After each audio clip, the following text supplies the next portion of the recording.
For most of human existence, Earth was not the green-blue planet we see today. It was white, cold, covered in vast glaciers.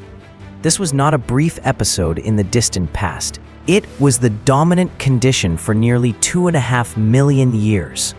During this time, ice sheets extended across continents. In the north, glaciers reached as far as present-day Germany, Poland, and northern France. In the south, alpine glaciers shaped the highlands of Africa and even touched the edges of the Mediterranean. Sea levels dropped over 100 meters, exposing land bridges between continents. Northern Asia was locked in permafrost. Much of Europe was tundra or steppe. Rainforests shrank. Deserts expanded. Across the globe, ecosystems collapsed and reorganized under the weight of the cold. This was the Ice Age, or more accurately, the Pleistocene epoch. It was not a single event, but a series of glacial and interglacial cycles, regulated by a predictable astronomical mechanism. That mechanism is known as the Milankovitch cycles, a set of slow, overlapping changes in Earth's orbit and axial tilt. These cycles alter the distribution of sunlight reaching the planet, especially in the polar regions. Every 100,000 years or so, a shift in orbit pushes Earth into a deep freeze. Ice spreads, oceans retreat, and entire climate systems are disrupted. Then, over tens of thousands of years, another orbital shift warms the poles again. The ice melts. Forests return, sea levels rise, but the warmth never lasts. The cycles repeat. In total, Earth has undergone over 20 major glaciations during the Pleistocene. And between those cold periods, short interglacials, like the one we live in today, bring temporary relief. But make no mistake, the Ice Age was the norm. What we call climate change today is simply the planet reverting to its natural rhythm, one it has followed for millions of years. To survive in this world, life had to adapt radically. Average temperatures during glacial peaks were 6 to 10 degrees Celsius colder than today. But more than the cold, it was the volatility that shaped the biosphere. Precipitation patterns changed drastically. Rain fell in deserts. Forests turned to grasslands. Lush woodlands vanished in months, with less CO2 in the air, as low as 180 ppm during ice maxima. Plant life struggled, and food chains collapsed. Wind patterns intensified, carrying fine glacial dust across continents and ocean basins. Permafrost expanded. Rivers dried. Lakes became salt basins. And in areas where ice never reached, like Central Africa or Southeast Asia, the indirect effects were still severe. Droughts, fires, and ecological bottlenecks forced species to migrate, evolve, or disappear. This was the world where Homo sapiens evolved, a planet of extremes, instability, and danger. But it wasn't lifeless. In fact, the Ice Age supported a rich, if specialized set of biomes. Among them, the mammoth steppe stood out as the largest ecosystem on Earth, stretching from Western Europe to Canada. It was a cold grassland dotted with hardy shrubs, the domain of mammoths, woolly rhinos, giant deer, and predators like cave lions and wolves. To the south were open woodlands and dry forests, home to hominin populations and their prey. Further out, cold deserts and windswept plateaus formed natural barriers, limiting migration, but also offering isolated refuges. The geography of the Ice Age wasn't simply colder, it was reshaped entirely. With sea levels lower, the continents looked different.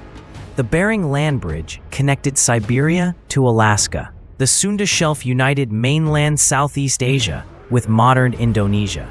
Britain was not an island, but part of the European mainland.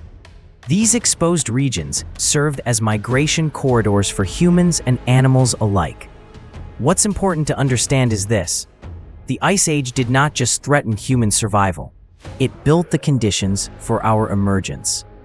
Evolution favors those who adapt, and in this ever-shifting landscape, the hominins who thrived were those who could think ahead, work together, and innovate under pressure. These weren't luxuries, they were biological necessities. Fire became more than warmth. It was protection. Clothing wasn't optional, it was survival gear. Shelter turned from convenience into essential architecture. And cooperation, the ability to communicate, to remember, to teach, became the most valuable evolutionary tool of all. The Ice Age forged us, not through gentleness, but through relentless testing. It wasn't an apocalypse, it was a crucible. By the time Homo sapiens emerged around 300,000 years ago, the rules of survival had already been written by the ice. The rhythms of glaciation had taught earlier hominins, including Homo erectus, Neanderthals, and Denisovans, how to navigate this world. We inherited not only their genes, but their lessons: how to track prey across a white horizon, how to sense a storm before it came, how to build a life from snow, stone, and fire. The frozen earth wasn't an obstacle to humanity. It was the mold that shaped us. Part 2. Giants of the Frozen Plains. During the Ice Age, humans were not alone in the struggle for survival. They shared the landscape with some of the largest and most formidable animals ever to walk the earth.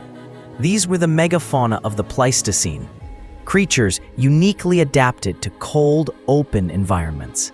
Their size was not just impressive, it was essential. Large bodies helped retain heat, navigate deep snow, and store fat through long winters. But size came with consequences.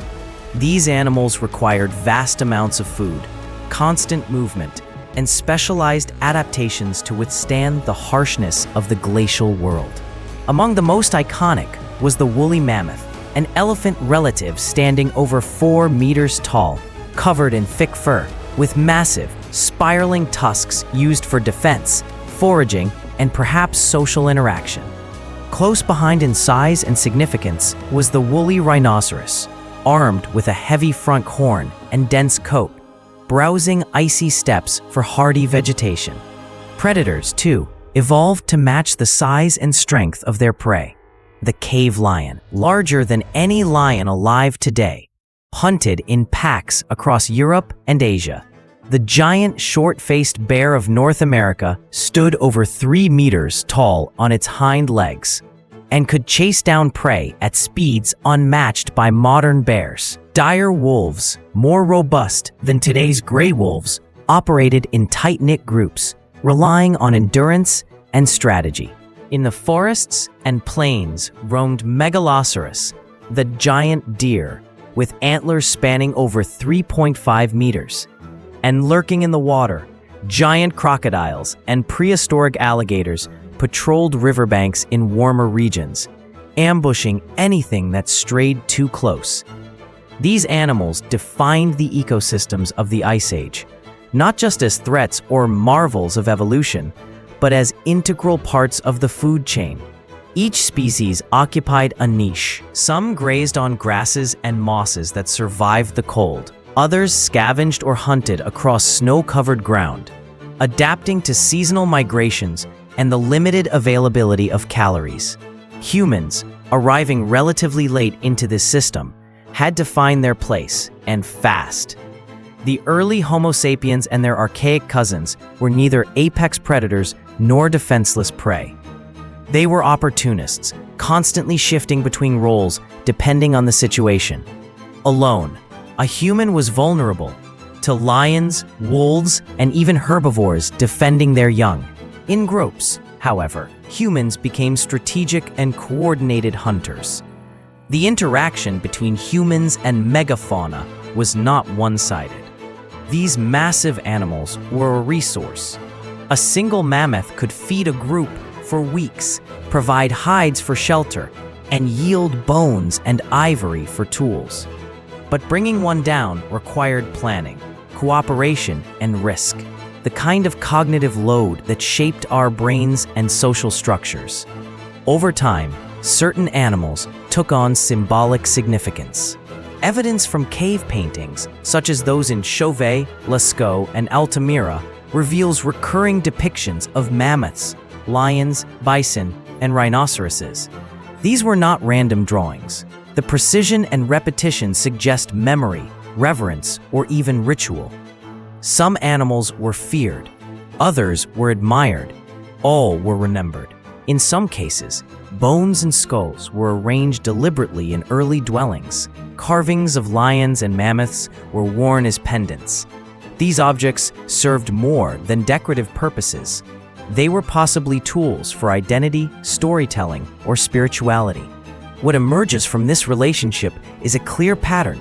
Humans evolved in direct response to the animals around them. Our technologies, from spears to traps, arose from the need to compete with or survive these creatures. Our myths may have roots in real encounters: a mammoth charging across the steppe, a lion's roar echoing through a cave, a wolf pack circling in the night. Far from being passive observers of nature, humans were active participants in a high-stakes ecological drama. The presence of megafauna forced innovation. It demanded memory. It rewarded coordination, and it punished hesitation. These animals shaped our ancestors' behavior, and in doing so, helped shape what we eventually became. The giants of the frozen plains did not simply coexist with us. They challenged us. And in rising to meet that challenge, humans began the long journey from survival to dominance. Part 3. Many humans, one harsh world. For most of history, we thought we were alone. One species of human, Homo sapiens, standing at the top of the evolutionary ladder. But this is not true. Between 300,000 and 40,000 years ago, Earth was home to multiple human species, coexisting across continents. We were never the only ones. We were part of a family of humans, diverse in form, culture, and adaptation, all shaped by the brutal conditions of the Ice Age world. Let us begin with the three main players. Homo sapiens, our own species, evolved in Africa around 300,000 years ago. Physically lean, with high foreheads and small brow ridges. They were adapted not for brute strength, but for endurance, planning, and innovation. Their greatest tool was their mind, flexible, social, and imaginative. Homo sapiens were long-distance runners, capable of persistence hunting. They mastered language, symbolism, and complex tool use. Then, there were the Neanderthals, Homo neanderthalensis. Emerging in Europe and Western Asia, they were not our ancestors, but our cousins. Stockier, with barrel chests and powerful limbs, they were built for cold. Their brains were as large as ours, sometimes larger, and their toolkits, especially the Mousterian tradition, were finely tuned for survival in glacial environments. They hunted in groups, cared for their sick and elderly, and buried their dead. Archaeological sites reveal evidence of fire use, jewelry, pigments, and possibly symbolic behavior. The third major group was the Denisovans, a mysterious human lineage first identified not by a skull or skeleton, but by a fragment of finger bone discovered in the Denisova cave in Siberia. Genetically distinct from both Neanderthals and modern humans, Denisovans left behind little in terms of physical remains. But their genetic legacy is profound, especially in modern populations in East Asia, Papua New Guinea, and the Pacific. High-altitude adaptations found in modern Tibetans, for example, come directly from Denisovan DNA. Beyond these three were others. Homo heidelbergensis, possibly the common ancestor of Neanderthals, Denisovans, and sapiens, lived across Africa and Eurasia and showed early signs of large-scale hunting and complex cognition. Homo floresiensis, the so-called hobbits of Indonesia, stood just over a meter tall and lived on the island of Flores until around 50,000 years ago, long after Homo sapiens had spread across Asia. And of course, Homo erectus, one of the longest surviving human species, whose legacy stretches back nearly 2 million years. They mastered fire, migrated out of Africa, and laid the groundwork for the evolutionary pathways that followed. These humans did not live in complete isolation. Genetic evidence confirms interbreeding between Homo sapiens and Neanderthals, between Neanderthals and Denisovans, possibly between all three. These weren't just brief encounters. In some cases, they resulted in children, And those children passed on traits that still persist in our DNA today, influencing immunity, metabolism, and physical performance. But if they could interbreed, were they truly separate species? The answer lies not in taxonomic definitions, but in behavioral differences. Each lineage developed its own technologies, social structures, and responses to environmental stress. Where sapiens tended to innovate rapidly and spread widely, Neanderthals refined their tools and stayed close to familiar ecological niches. Denisovans adapted to high-altitude, low-oxygen environments in a way no other human species could. Each had strengths. Each faced risks. This brings us to the central question: why did only one species survive? Not because it was the strongest. Neanderthals were more physically powerful. Not because it was the first. Homo erectus came long before. And not necessarily because it was more intelligent. At least not in terms of raw brain size. The survival of Homo sapiens was likely due to a convergence of traits: adaptability, ability to exploit a wider range of environments, social complexity, larger, more interconnected groups, cultural transmission, faster learning, better memory storage through symbols and language, flexibility and strategy, hunting, foraging, migrating, and even negotiating with other species. Where Neanderthals may have remained rooted in cold forests and familiar patterns, Homo sapiens moved. They entered new ecosystems, crossed rivers and mountains, and reshaped the landscape through fire, tools, and planning. There is no evidence of a single cataclysm that wiped out the others. No great war, no targeted extermination. Instead, the extinction of archaic humans was likely gradual, the result of shrinking ranges, declining populations, climate shifts, and eventually being absorbed into a rapidly expanding species that would leave no corner of the planet untouched. In the end, we did not outfight the other humans. We outlasted them. But they are not gone. Pieces of them live on in us, in our genomes, our immune systems, and perhaps in faint echoes of thought and memory shaped in a different world. We are not the only humans who ever lived. We are simply the last ones left. Part 4. The ice didn't kill us, it shaped us. The Ice Age was not a slow death sentence. It was a crucible, a high-pressure environment where only the most adaptable survived. From an evolutionary perspective, extreme and unstable climates create the strongest filters, not through violence, but through attrition. Populations collapse, food chains break, weather patterns shift abruptly. The cold does not negotiate. It demands change or extinction. In this world, survival did not favor the biggest or the strongest. It favored those who could anticipate, who could remember, who could plan ahead. These demands forced a new kind of intelligence to emerge. Not just cleverness, but flexible, social, cooperative thinking. The foundations of Homo sapiens. The cold didn't kill humans. It forced them to invent humanity. When temperatures dropped, Homo sapiens didn't grow fur. They skinned animals. They scraped hides with stone tools, used bone needles to stitch together tailored clothing, layered armaments for insulation, and fashioned boots and hoods. Archaeological finds from sites like Kostenki and Dolny Vestinice show evidence of sophisticated clothing design, far beyond basic wrapping. Where caves were not available, humans built shelter, pit dwellings, tents made from mammoth bones and hides, semi-subterranean lodges insulated with snow. These were not temporary solutions. They were engineered spaces designed to capture heat and protect from wind.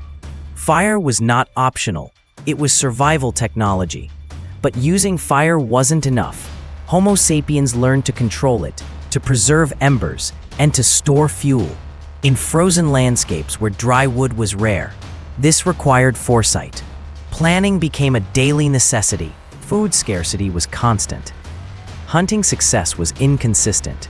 For this reason, sapiens learned to preserve meat, drying it, smoking it, caching it in frozen ground. Bones were cracked for marrow. Organs were consumed for fat and micronutrients. Nothing was wasted. But the key adaptation wasn't physical, it was social.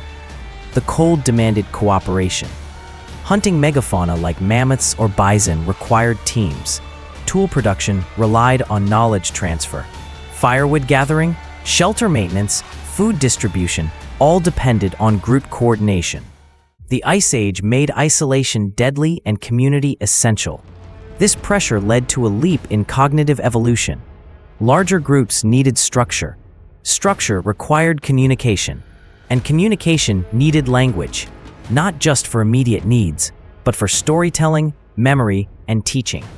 This is how culture began, not with art, but with information. Natural selection did not reward brute force. It rewarded those who could share innovations, pass down knowledge, and raise offspring in stable environments. This explains why Homo sapiens evolved not only larger brains, but also longer childhoods. Children became learners, elders became teachers. Knowledge became the currency of survival. The logic is simple. In a world where the environment could turn lethal in a single season, the ability to predict the future, even imperfectly, was worth more than any physical trait. The mind became the most important survival organ. We see the evidence of this in our own bodies today. Modern humans possess genes for cold adaptation. Some inherited from Neanderthals and Denisovans. Others developed through independent mutation.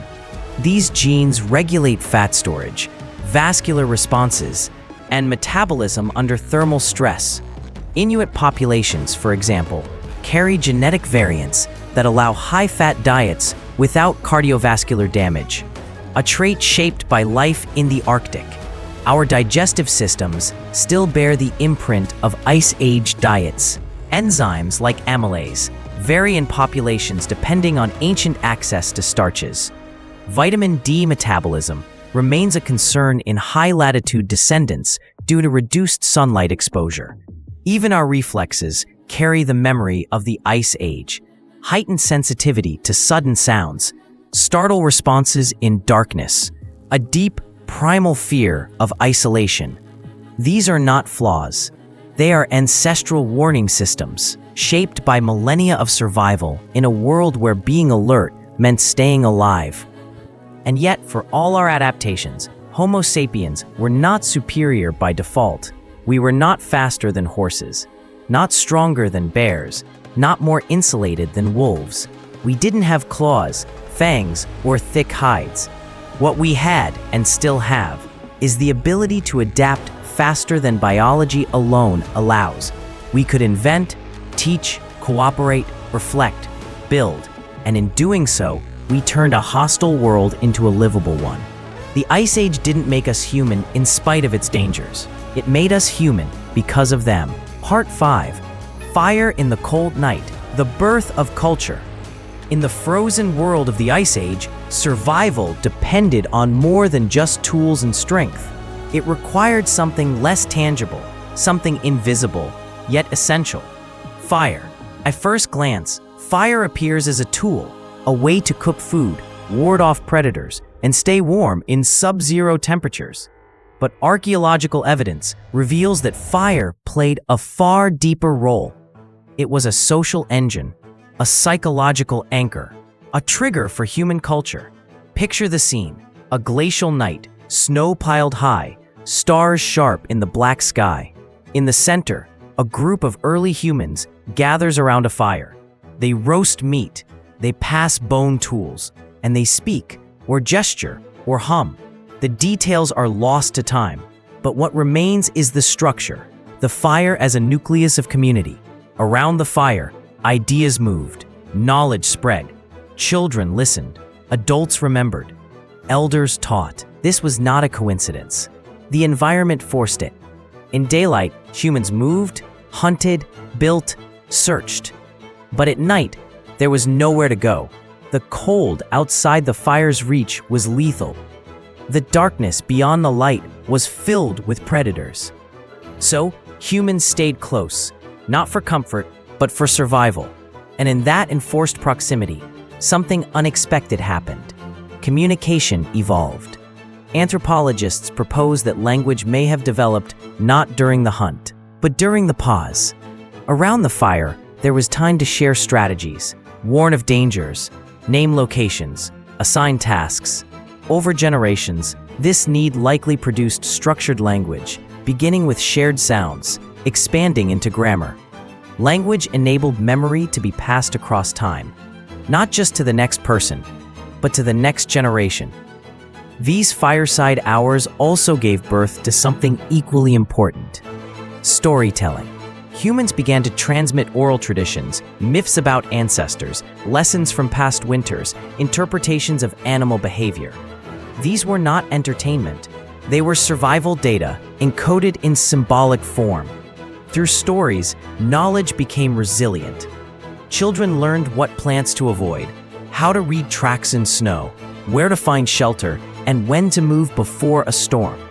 This transmission of experience created what cognitive scientists call collective memory. It is not written, but shared through repetition, ritual, and emotional resonance.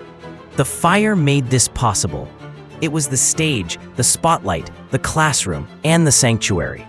In parallel, humans began to develop symbols, abstract marks with shared meaning, carvings on bone, red ochre on stone, geometric shapes etched into cave walls.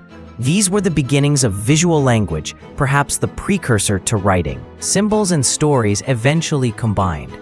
What started as simple marks evolved into myths, rituals, and social identity. This process is not speculative. Across Ice Age archaeological sites, from France to South Africa, we find recurring patterns. Hearths surrounded by tools, bones arranged deliberately, pigments stored in shells, repeated engravings in rock shelters. The conclusion is consistent.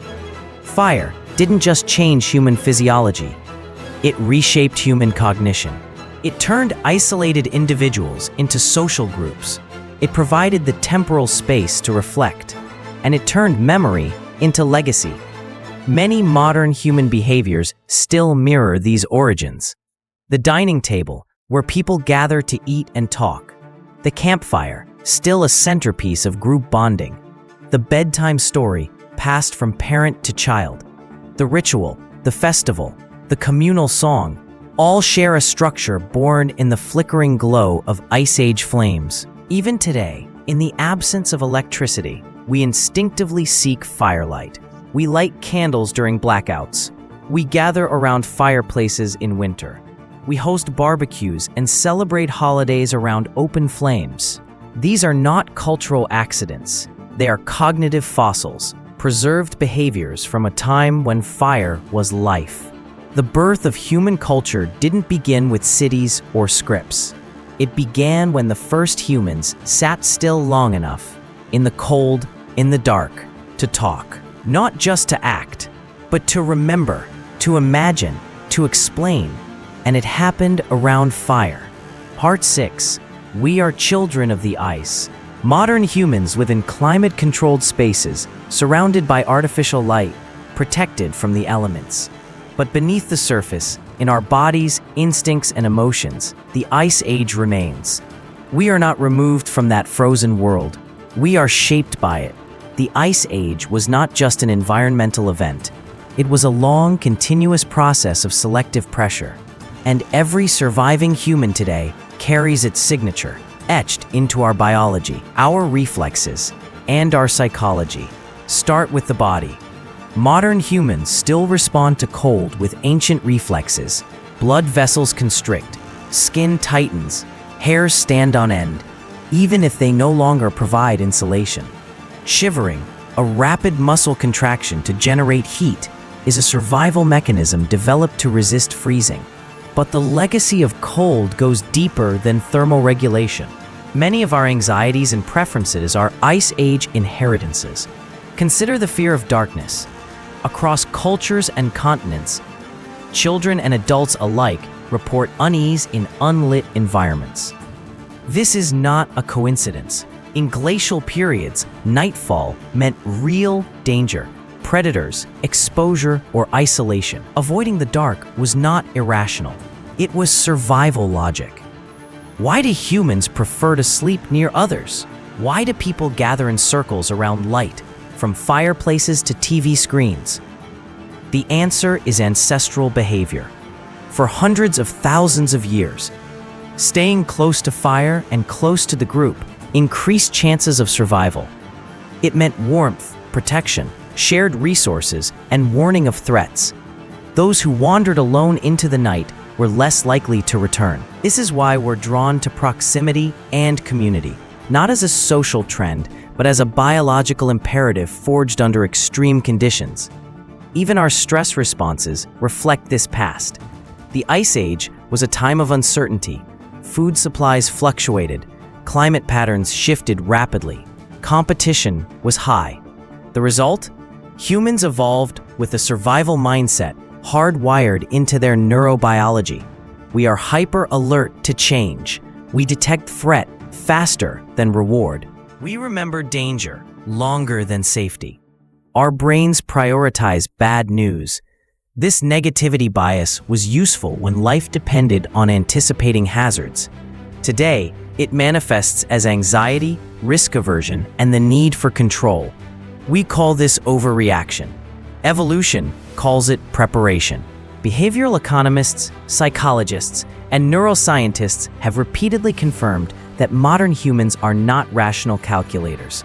We are emotional, reactive, and group-dependent because those traits were adaptive in the environment where our ancestors lived.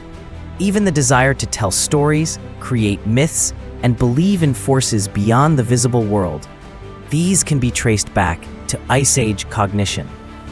When patterns were hard to detect and outcomes uncertain, storytelling became a tool to organize memory and guide behavior. It was not entertainment. It was information storage. So what does this mean? It means we're not just living after the Ice Age. We are living with it, carrying its code in our genome and its lessons in our minds. The idea that the Ice Age is over is misleading. Its consequences are not. From the immune system's response to cold viruses, to the way we organize ourselves into families, tribes, and nations, the Ice Age continues to shape the structure of human experience. Recognizing this is not nostalgia, it is science. The evolutionary pressure of glacial epochs selected not only for physical endurance, but for cognitive and emotional traits that remain active today. These traits explain why humans respond so strongly to group exclusion, why we fear chaos, and why we still create rituals around light, warmth, and belonging. In short, we are not separate from our past. We are its expression. And if you look closely, you can still see it in the shiver when the wind turns cold, in the hesitation before stepping into the dark, in the instinct to gather near others when danger looms. This is not superstition, it is memory, biological, collective, and embedded. The Ice Age built us, and it still speaks through us. Imagine this, a small fire flickering in the snow, a group huddled around it, eyes reflecting the flames. That scene played out for thousands of years. Now picture your own eyes, illuminated by a screen, or a candle, or a campfire. The reflection is the same. We are the continuation of that ancient gaze, the descendants of those who endured, adapted, and passed on their warmth. We are, in every sense, children of the ice.